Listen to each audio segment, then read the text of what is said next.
사람의 능력을 수치화한 것 중에 IQ라는 것이 있습니다. 문제를 풀고 그 문제를 푸는 능력을 수치화해서 사람의 능력을 평가하려고 했던 것 중에 하나입니다. IQ라는 것이 근데 사람의 능력을 다 표현하지 못한다라는 걸 이야기하면서 또 다른 능력으로서 EQ라는 것도 중요하다 이야기하기도 합니다. 뭡니까? 감성지수. 그래서 사람이 지적인 능력뿐만 아니라 사람들을 대하거나 또 그 안에 있는 감성이 어떤 것이냐에 따라서 그 능력 발휘가 달라진다라는 것을 이야기하고 있습니다. 요즘에는 또 다른 지수가 또 나옵니다. 급변하는 시대, 또 집약적인 그런 산업, 4차 산업 시대라고도 하는데요. 이런 변화하는 시대는 무엇이 중요하냐? CQ라고 합니다. 체인지 쿼션이라고 그래가지고 변화하는 능력을 말하고 있습니다. 변화지수. 기업에서는 이것을 혁신지수라고 이야기하기도 합니다. 주변 환경과 그런 것에 따라서 개인과 기업이 얼마나 잘 변화하느냐에 따라서 그 능력이 바뀐다라는 것을 이야기하고 있습니다. 필름 시대에 가장 큰 기업이었던 코닥이 변화하는 시대, 디지털로 바뀌는 시대에 적응하지 못해서 몰락한 것이 가장 큰 예로 꼽히고 있습니다. 국내 어느 모 대기업 회장이 뭐와 뭐 빼고는 다 바꿔라 라고 말한 것도 그 일부분을 이야기하고 있습니다. 이기는 습관이라는 책에도 보면 그 변화하는 습관이 기업에 얼마나 중요한지 그것에 대해서 말하고 있습니다. 여러분은 그 변화 지수가 얼마나 높습니까? 여러분이 이 시대에 잘 적응하고 계십니까? 네. 스마트폰 이런 것들을 또 잘 사용하고 또 SNS를 잘 사용하고 하는 것이 어떻게 보면 시대에 적응하는 그런 일인 것 같기도 합니다. 얼마 전에 이제 개봉했던 영화 중에 나 다니엘 블레이크라는 그런 영화가 있는데 이렇게 많이 알려진 영화는 아니지만 영국에서 변화하는 시대, 인터넷 시대에 적응하지 못해서 그 사회복지에서 소외받던 어떤 한 사람의 이야기를 다루고 있는 그런 이야기들도 나오고 있습니다. 시대에 적응하는 것이 참 쉽지 않은 요즘의 시대입니다. 근데 사실 이 변화지수 얘기를 하면 예수 안에 있는 신앙인들은 사실은 가장 변화지수가 높은 사람들 가운데 하나입니다. 왜냐하면 성령 안에서 끊임없이 옛사람을 벗어던지고 새 사람을 입는 사람들이 크리스찬들이기 때문에 그렇습니다. 오늘 여러분은 예수 안에서 새 사람 된 것을 믿으십니까? 늘 날마다 말씀 안에서 성령 안에서 새 사람으로 사는 저와 여러분 되기를 축복합니다. 오늘 읽은 본문 요한복음에는 이제 예수님과 또 어떤 사마리아인의 여인의 이야기가 나옵니다. 그 한가운데는 우물, 생수가 나옵니다. 요한복음에서 특별히 물에 대해서 어떻게 요한이 사용하고 있는지를 알면 이 부분을 조금 더 잘 이해할 수 있습니다. 물에 대한 이미지는 마태, 마가, 누가에서는 각각 8회, 5회, 6회 별로 사용되지 않았는데 요한복음에서는 특별히 25번이나 사용될 정도로 물에 대한 얘기를 많이 합니다. 예수님의 가장 첫 번째 이적을 기록한 요한복음 2장에서는 무엇을 기록하느냐면 여러분 잘 아시다시피 물이 변하여 포도주가 된 사건을 말하고 있습니다. 갈릴리 가나의 혼인잔치에 갔던 예수님께서 그 주인장이 이제 포도주가 부족하고 그럴 때에 물을 떠다 놓으라 했을 때 그 물이 변하여 포도주가 된 사건을 이야기하고 있습니다. 요한이 이 이야기를 가장 앞부분에 배치한 것은 요한의 의미가 있습니다. 물이 변하여 포도주가 된 것처럼 예수 안에서 새로운 사람으로 변화되는 그것을 요한이 이야기하고 있는 것입니다. 사실 요한은 그 앞서 요한의 세례, 회개하는 세례라고 하죠. 물 세례에 대해서 먼저 이야기를 합니다. 물 세례는 회개하는 세례라고 하는데 다시 말해서 무슨 얘기냐면 과거에 내가 잘못했던 모든 것을 버리고 새로운 마음으로 하나님 앞에 회개하면서 시작하는 것, 그것이 물세례입니다.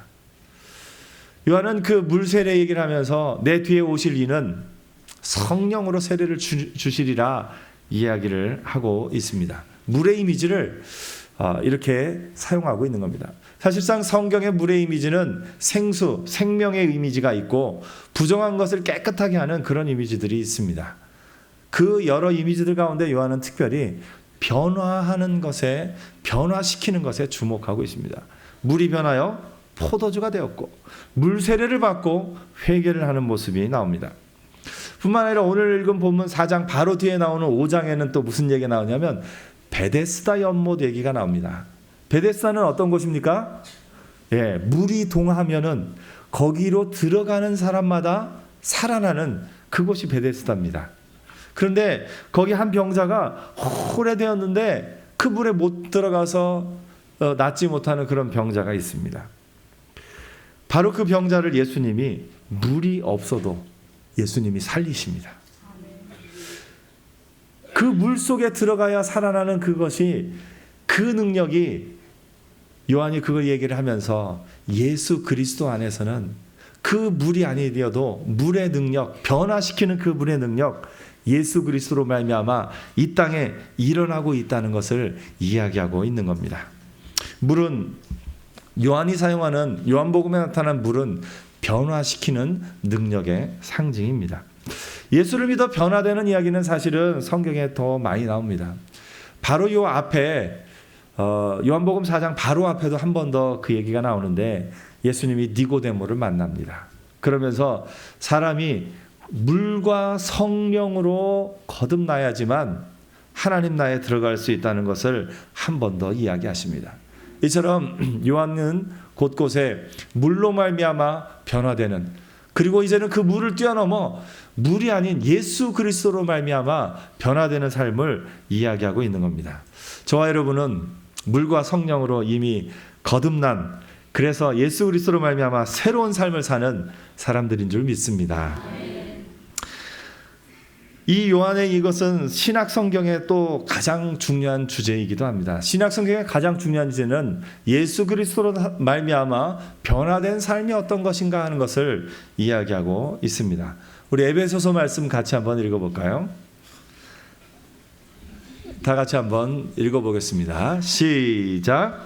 진리가 예수 안에 있는 것 같이 너희가 참으로 그에게서 듣고 또한 그 안에서 가르침을 받았을진데 너희는 유혹의 욕심을 따라 썩어져가는 구습을 따르는 옛사람을 벗어버리고 오직 너희의 심령이 새롭게 되어 하나님을 따라 의와 진리의 거룩함으로 지으심을 받은 새 사람을 입으라. 아멘. 여러분 새 사람 입으셨습니까? 네. 요즘 날씨가 무척 더워서 하루에도 이 땀을 흘리다 보면 2번, 3번 갈아입기도 하고 땀에 젖은 옷은 갈아입어야 시원하죠. 사실 우리도 이 세상 살면서 우리가 더워서 옷이 땀에 젖는 것처럼 우리의 영이, 우리의 사람이 이 죄악된 세상을 살다 보면 이런저런 영향을 받고 그렇게 됩니다. 근데 예수 안에서는 늘 새 사람을 입는 것, 우리가 땀을 흘리면 샤워를 하듯이 새 사람을 입는 것이 그런 이미지다라고 얘기를 하면서 새 사람을 입으라라고 이야기하고 있습니다. 오늘 여러분 새 사람을 입으셨습니까? 한번 옆에 물어보시죠. 새 사람을 입으셨습니까? 아멘. 여러분 예수 안에서 새 사람이십니까? 아멘. 옆에 사람도 예수 안에서 새 사람이신 것을 믿으십니까? 그러면 좀 재미있게 이렇게 한번 인사해 보시죠. 어차피 새 사람이니까 한번 처음 뵙겠습니다. 한번 인사를 해보시죠. 네, 처음 뵙겠습니다. 네. 우리 인간의 본성에는 선입관이라는 것이 있습니다. 저 사람이 과거에 그랬으니까 저랬으니까 그런 일들이 있으니까 사람들에 대해서 이 사람은 가까이 하지 않고 이 사람은 멀리하고 이 사람은 가까이 하고 그런 것이 우리의 인간의 본성입니다. 그런데 예수 안에서는 과거의 그 사람의 모습을 자주자주 잊어버리는 것이 성령 충만한 사람입니다. 과거에 그 사람이 잘못했던 것, 실수했던 것, 허물을 다 잊어버리고 이제는 그 사람도 예수 안에서의 새 사람이고 나도 예수 안에서의 새 사람이다 라고 믿음으로 선포하며 가는 것이 성령의 사람인 줄 믿습니다.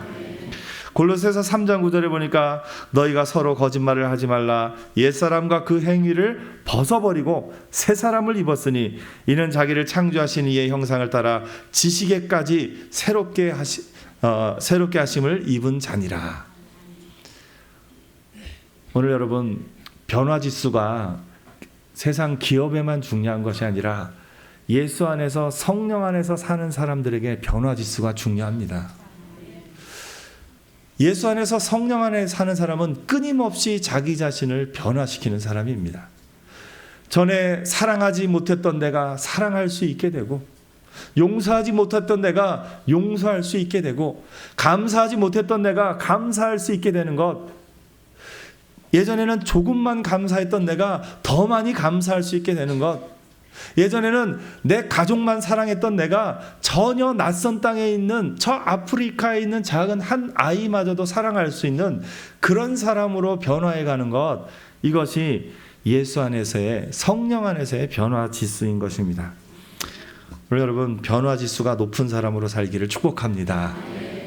삶을 계속해서 변화시켜가는 것, 이것이 성령의 충만함을 받은 사람의 삶인 것입니다. 예수님은 또한 어린아이와 같지 않으면 천국에 들어가지 못하리라 이렇게 이야기도 하시고, 어린아이와 같이 자기를 낮추는 그이가 천국에서 큰 자니라 이야기하고 있습니다. 어린아이의 특징 가운데 여러분, 어른들이 도저히 따라갈 수 없는 어린아이의 특징이 있습니다. 그게 뭔지 아십니까? 성장성입니다. 아이들은 계속 자랍니다. 계속 자랍니다. 아이들은 자기가 더 클 것을 알고 있습니다.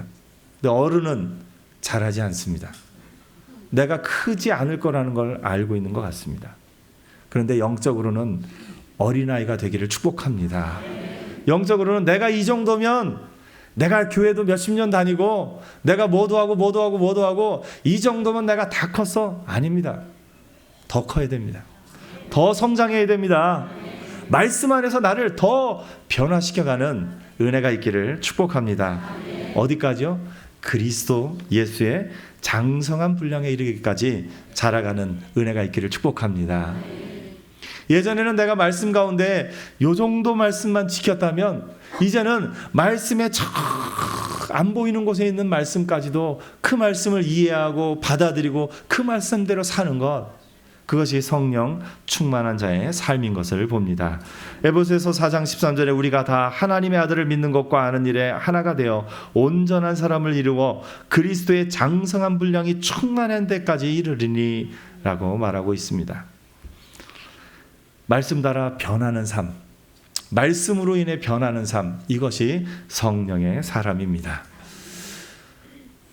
옆에 한번 저 자신을 소개해 보시죠. 저는 변화지수가 높은 사람입니다. 아멘. 오늘도 새 사람으로 사는 저 여러분 되기를 축복합니다. 사실 오늘 본문의 얘기를 이것과 관련해서 좀 달면, 전혀 변하지 않을 것 같은 사마리아 여인이 그 인생을 변화시키는 예수님을 만나는 이야기입니다. 유대를 떠나 갈릴리로 가시던 예수님은 사마리아 마일을 지나가게 됩니다. 사마리아 땅은 여러분이 잘 알듯이 분열왕국 시대에 남쪽 유다와 북쪽 이스라엘로 나눠졌던 그 북쪽 이스라엘의 중심지입니다.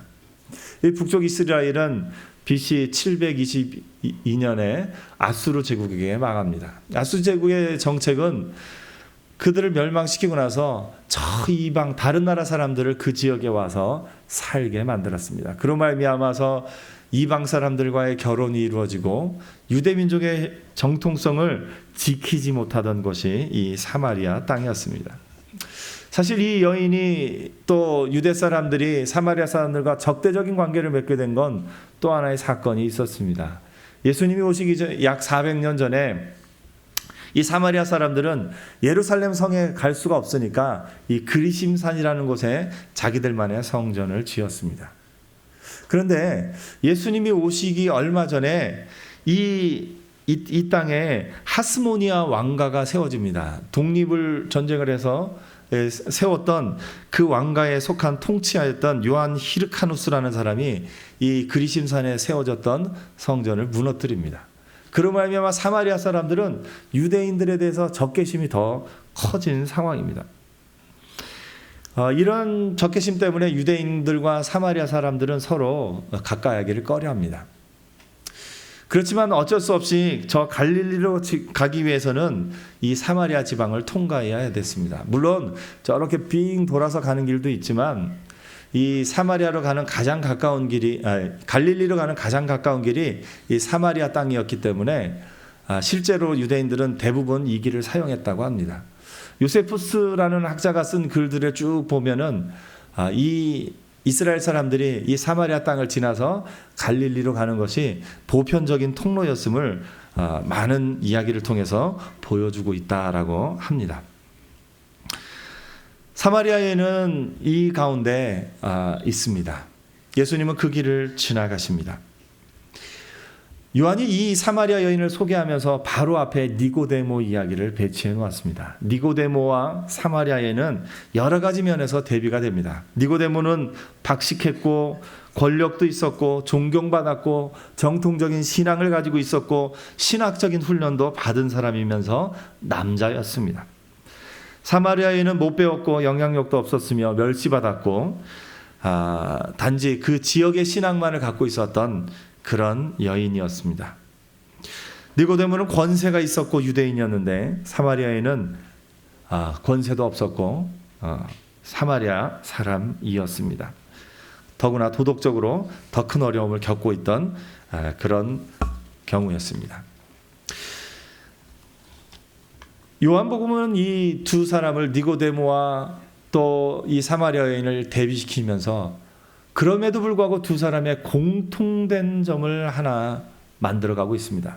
그것은 뭐냐면 이 지식 많고 유능하고 존경받던 니고데모도 성령으로 변화되어야 될 사람이고 가난하고 멸시받고 어려움 가운데 처했던 사마리아 여인도 성령으로 변화되어야 될 사람인 것을 성경이 이야기하고 있는 겁니다. 부유한 자나 가난한 자나 노인이나 어린이나 능력이 있는 사람이나 그보다 적은 사람이나 모든 사람은 예수 안에서 변해야 될 필요가 있는 사람들인 줄 믿습니다. 우리도 그 어느 누구도 나는 지금 정도면 됐어, 나는 변하지 않아도 돼 할 사람은 아무도 없습니다. 성령에 충만한 사람, 예수 안에 있는 사람은 말씀에 나 자신을 비추어서 계속해서 변화하는 사람입니다. 예수님이 지나가시던 이 동네는 수가라고 이름하고 있습니다. 이 수가는 그 야곱이 그 아들 요셉에게 준 땅으로 알려져 있습니다. 세겜이라고 알려져 있죠. 창세기 48장에 보니까 야곱이 축복하면서 이렇게 얘기합니다. 내가 내게 내 형제보다 세겜 땅을 더 주었나니 하면서 세겜 땅을 요셉에게 주었음을 말하고 있습니다. 요셉이 이 얻은 땅은 세겜입니다. 이 세겜은 어떤 곳이냐면 아브라함이 고향을 떠나서 가나안 땅에 도착해서 첫 번째 지냈던 곳이 세겜입니다. 또 야곱이 그 세겜 지역에서 자신의 우물을 또 만들었던 그런 지역이기도 합니다. 예수님은 이 세겜 지역에 이 사마리아 여인이 있는 바로 그곳 우물에 유대 시간으로 6시에 도착합니다. 유대 시간으로 6시면 우리나라 지금 시간으로는 낮 12시 지금쯤 되겠네요. 낮 12시쯤 되었습니다. 여러분 상식적으로 생각할 때 낮 12시면 사람들이 물 길러 갈까요? 안 갈까요? 네, 안 가죠. 물 길러 가는 것은 주로 아침에 가거나 저녁에 가거나 그렇게 갑니다. 특별히 여인들은 혼자 다니지 않고 같이 다니는 것이 당시의 풍습이고 또 우리나라도 예전에 그랬던 것 같습니다. 그런데 이 여인은 낮 12시에 혼자 옵니다. 뭡니까? 사람들을 피해서 온 겁니다. 다른 사람들과 가까이 하기 힘든 자기 나름대로의 사정이 있었던 겁니다. 그런 여인에게 예수님은 물을 달라고 이야기를 합니다. 그 여인이 당신이 유대인인데 왜 나한테 물을 달라고 하냐 하면서 그 다음에 성경이 그 당시에 유대인과 또 사마리아인은 서로 상종하지 않았다 이 얘기를 하는데, 이것은 조금 다르게 번역된 곳에는 당시에 유대인은 사마리아 사람이 사용한 그릇을 사용하지 않았다 이렇게 번역할 수도 있습니다. 그래서 NIV 같은 번역에 보면 그런 내용을 각주로 달아놓기도 했습니다.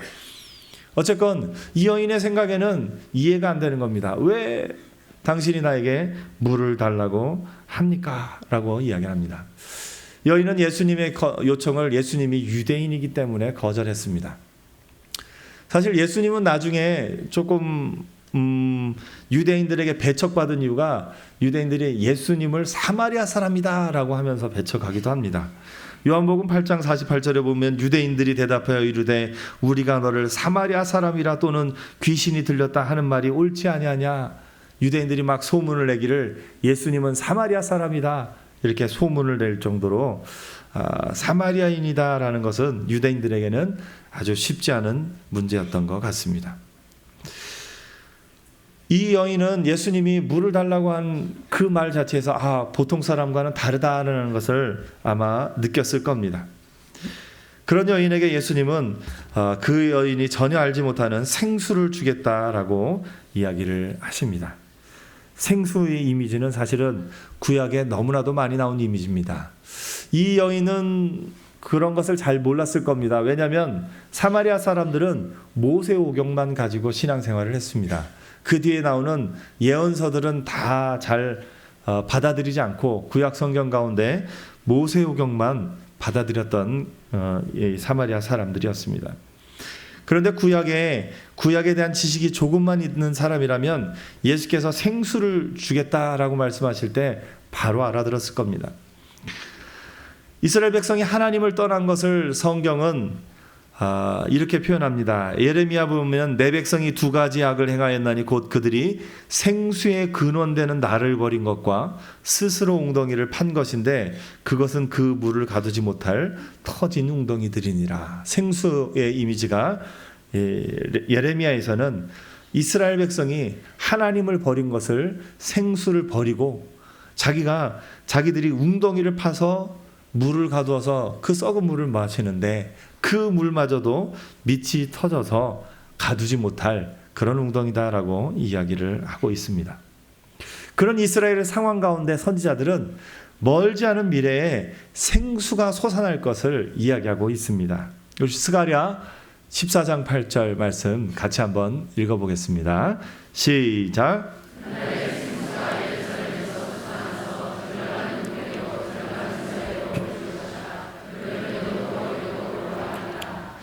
생수가 솟아날 것을 구약 성경에 이미 많이 예언하고 있습니다. 에스겔 47장에 보면 이 강물이 이르는 곳마다 번성하는 모든 생물이 살고 또 고기가 심히 많으리니 이 물이 흘러 들어감으로 바닷물이 되살아나겠고 이 강이 흐르는 각처의 모든 것이 살 것이며. 생수는 살리는 역사가 있습니다. 다시 살아나게 하는 역사가 있습니다. 요한은 이 구약에 나타난 이 생수의 이미지를 바로 예수님의 이야기에 나타나는 것으로 보고 있는 겁니다. 예수님께서 계속 니고데모에게 하셨던 말씀이 뭡니까? 사람이 물과 성령으로 나지 아니하면 하나님의 나라에 들어갈 수 없느니라. 이 생수의 이미지는 사실은 예수님만이 주실 수 있는 영생을 이야기하기도 합니다.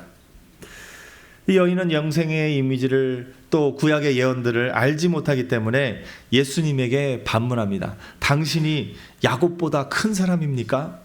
내가 생각하기에는 야곱이 제일 큰 사람인데 당신은 그만큼 되지 않습니다. 이야기를 하고 있는 겁니다.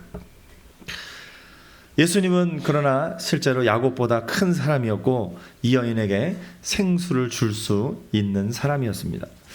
예수님이 말씀하십니다. 이 물을 마시는 자마다 다시 목마르려니와 내가 주는 물을 마시는 자는 영원히 목마르지 아니하리니 내가 주는 물은 그 속에서 영생하도록 솟아나는 샘물이 되리라.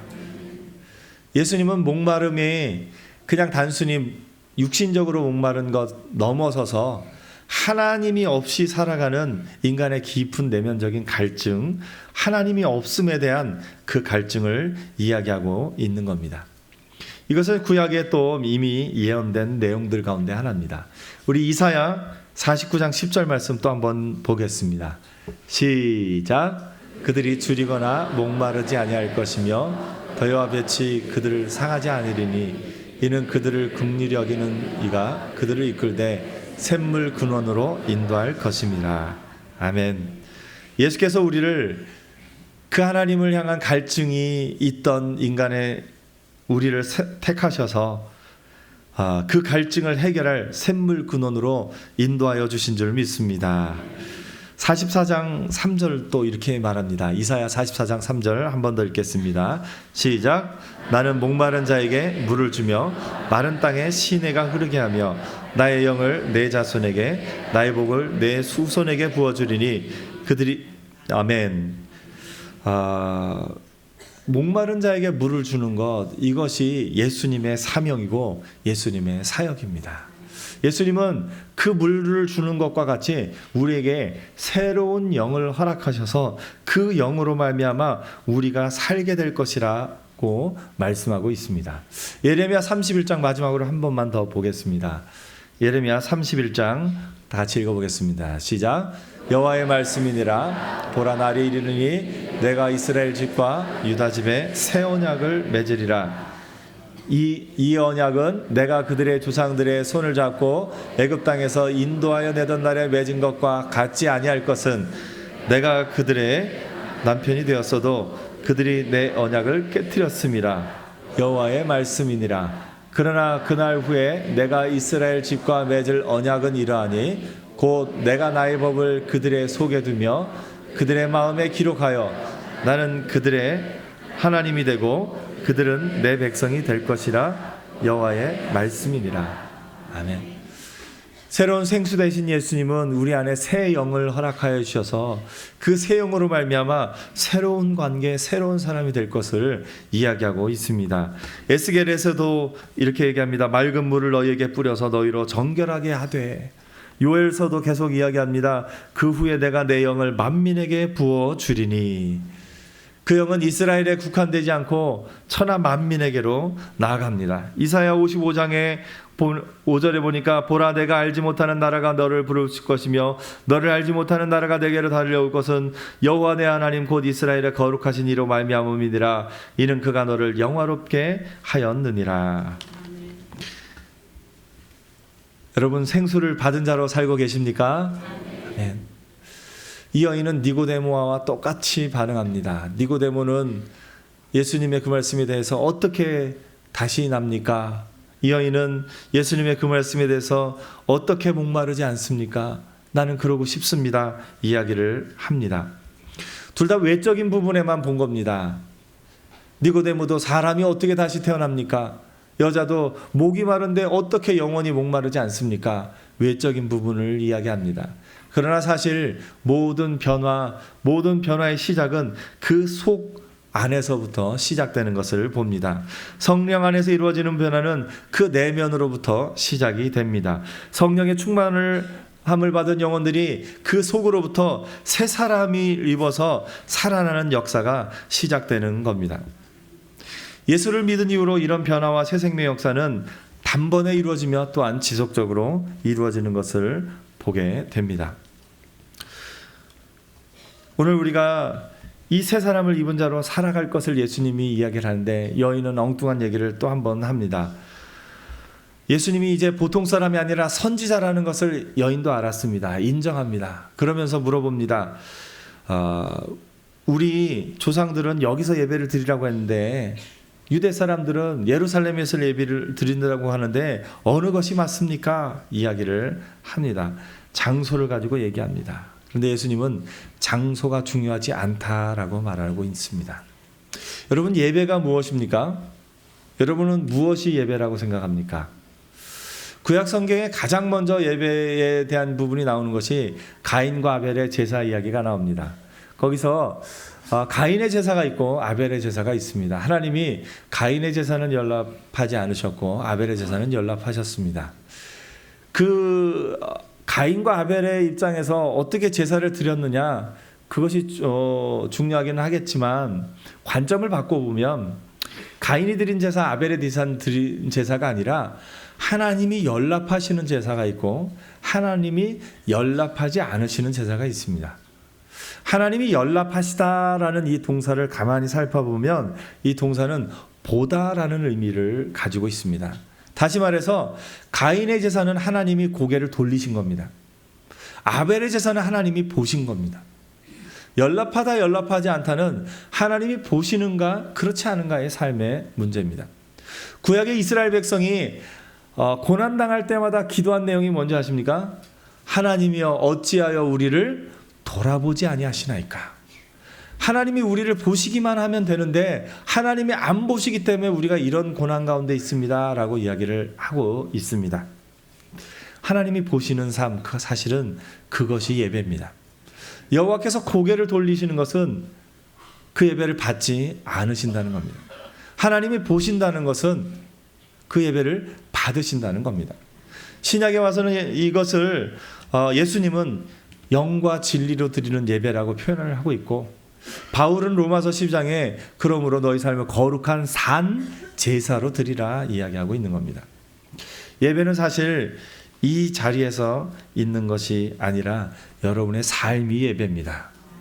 여러분의 삶이 하나님이 보실 만한 삶을 사는 것, 그것 자체가 예배인 것입니다. 여러분 어떻습니까? 여러분의 삶을 지금 하나님이 보고 계셔도 괜찮겠습니까? 아멘. 여러분, 하나님이 바라보실 만한 삶을 사는 저와 여러분 되기를 축복합니다. 그러기 위해서 우리는 끊임없이 성령 안에서 변화되어야 하는 것입니다. 물론 그 어느 누구도 완벽할 수는 없습니다. 그 어느 누구도 하나님이 보실 때 완벽하게 삶을 사는 사람은 이 세상에 아무도 없습니다. 단지 우리는 예수 그리스도의 보혈을 의지하기 때문에 우리가 하나님이 보실 만한 사람이 된 것입니다. 그 예수를 의지해서 하나님 저를 좀 봐주세요 말하는 것, 이것이 예배입니다. 예배라는 것은 제일 중요한 것은 하나님이 예배의 중심이고 그 하나님은 영이시라는 사실입니다. 하나님이 영이 아니시라면 주일날 드리는 이 자리의 예배만 예배입니다. 그러나 하나님은 영이시기 때문에 이 자리, 이 장소에만 계시는 것이 아니라 여러분의 삶의 모든 장소에 하나님이 함께하고 계시는 줄 믿습니다. 그래서 여인은 그리심산이냐 예루살렘이냐 장소를 따지는데 예수님은 그것이 아니라 하나님은 영이시니 영과 진리로 예배할지니라 말씀하고 있는 겁니다. 오늘 여러분, 혹시 여러분 주일날에 이 장소에서 드리는 예배만, 혹은 저녁 예배, 수요 예배, 예배 드리는 이곳에서만 하나님을 기억하신다면 여인과 같이 생각하고 있는 겁니다. 그리심산에서 예배합니까? 예루살렘에서 예배합니까? 예수님은 말씀하십니다. 그리심산에서도 말고 예루살렘에서 말고 너희가 영과 진리로 예배할 때가 오리니. 오늘 여러분, 예배는 이 자리에 나와서 하나님 앞에 드리는 것 예배입니다. 하지만 더 큰 의미에서 예배는 여러분의 삶 전체가 예배인 줄 믿습니다. 하나님은 영이십니다. 하나님은 한 장소에 계신 분이 아니십니다. 하나님이 영이시라는 이 사실은 사람과 대비되는 그런 이미지로 사용합니다.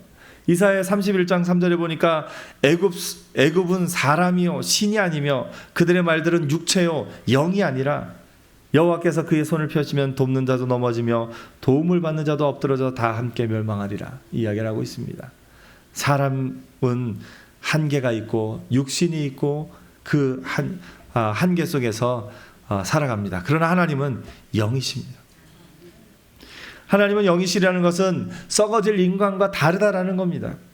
눈으로 볼 수 없고 생명을 주시며 하나님께서 스스로 자신을 계시하여야지만 알 수 있는 그분이 하나님이시다라는 것을 이야기하고 있는 겁니다. 오늘 여러분, 우리는 영이신 하나님을 예배합니다. 영이신 하나님을 예배하는 것은 이 장소에서만 예배하는 것이 아니라는 의미입니다. 우리 예배자로 사는 삶, 영과 진리로 예배하는 삶은 이 자리에서 뿐만 아니라 우리의 삶의 모든 영역 가운데 하나님을 예배하는 것, 그것이 영과 진리로 예배하는 삶입니다.